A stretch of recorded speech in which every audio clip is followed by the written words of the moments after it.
എല്ലാവർക്കും സുപ്രീം വ്ളോഗ്സിലേക്ക് സ്വാഗതം. ഇന്ന് നമ്മളൊരു മുരിങ്ങയിലക്കറിയായിട്ടാണ് വന്നിരിക്കുന്നത്. കാരണം എല്ലാവർക്കും, കുഞ്ഞുങ്ങൾക്കും എല്ലാവർക്കും ഉപയോഗിക്കുന്ന ഏറ്റവും ഫലപ്രദമായതാണ് മുരിങ്ങയില.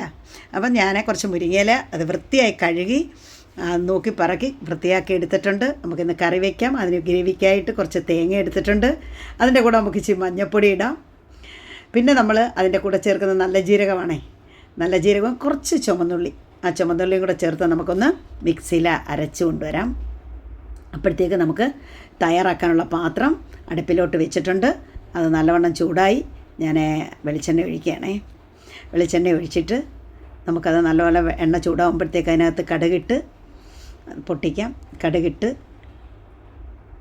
കടുകിട്ടിട്ടുണ്ട്. ഞാൻ അതിൻ്റെ കൂടെ തന്നെ 2 വറ്റൽമുളകും ഇട്ട്, പിന്നെ ഞാൻ അതിനായി തയ്യാറാക്കി വെച്ചിരിക്കുന്ന ചെറിയ ഉള്ളിയാണ്, ആ ചെറിയ ഉള്ളിയും കൂടി ഇട്ട്, പിന്നെ ഞാൻ അതിൻ്റെ കൂട്ടത്തിൽ തന്നെ 2 പച്ചമുളകുണ്ട്, അതും കൂടെ ചേർത്ത് ഞാനതെല്ലാം ഒന്ന് ഇളക്കി മൂപ്പിക്കുകയാണ്. മുരിങ്ങയില നിങ്ങൾ വെണ്ണം ഉണ്ടാക്കി കുഞ്ഞുങ്ങൾക്കായാലും എല്ലാവർക്കും ഉപയോഗിക്കാം. പ്രമേഹ രോഗികൾക്കായാലും നല്ല പ്രോട്ടീനും വൈറ്റമിൻസും ഒക്കെ അടങ്ങിയതാണ്. ഇതൊക്കെ ഒന്ന് മൂത്ത് വരുമ്പോഴത്തേക്കാണ്, നല്ല മൂത്ത് വരുമ്പോഴത്തേക്ക് ഞാൻ ഇതിനകത്തോട്ട് മുരിങ്ങയില തയ്യാറാക്കി വെച്ചിരിക്കുന്ന മുരിങ്ങയില ഇടും. മുരിങ്ങയില ഇട്ടൊന്ന് മൂപ്പിക്കാം. ഇത് മൂത്ത് വരുന്നു. മുരിങ്ങയിലയൊക്കെ ഇട്ട് മൂപ്പിച്ചതിന് ശേഷം നമുക്ക് ആ ഗ്രേവി അതിനകത്തോട്ട് തയ്യാറാക്കാം.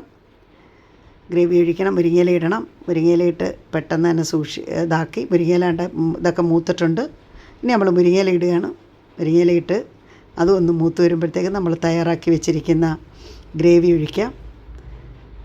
ഗ്രേവി ഒഴിച്ച് നമുക്ക് മുരിങ്ങയിലക്കറി തയ്യാറാക്കാം. ഇതുവരെ കാണാത്ത അവരാണെങ്കിലും എല്ലാവരും ഇതൊന്ന് സബ്സ്ക്രൈബ് ചെയ്യണം, ലൈക്ക് ചെയ്യണം, കമൻ്റ് അറിയിക്കണം. ഇതൊക്കെ ഒന്നുണ്ടാക്കി നോക്കണം. തീർച്ചയായിട്ടും മുരിങ്ങ ഉള്ളവരെല്ലാം പെട്ടെന്ന് തന്നെ ഇതൊന്ന് ഉണ്ടാക്കി നോക്കുക. ഏറ്റവും ടേസ്റ്റായിരിക്കും. ആവശ്യമുള്ള ഉപ്പൊക്കെ ഇട്ട് ഏറ്റവും നല്ല മുരിങ്ങയിലക്കറി ഒക്കെ ആയിട്ടുണ്ട്. സബ്സ്ക്രൈബ് ചെയ്യാൻ മറക്കരുത്, കമൻറ്റ് ചെയ്യണം. ഓക്കെ, നമുക്കിനി ഒരു പുതിയ വീഡിയോ ആയിട്ട് കാണാം. കാരണം അത്ര വൈറ്റമിൻസും പോഷക ഗുണങ്ങളും ഉള്ള മുരിങ്ങയിലക്കറിയാണ്. നമുക്ക് ഇനി അടുത്തൊരു വീഡിയോയിൽ കാണാം.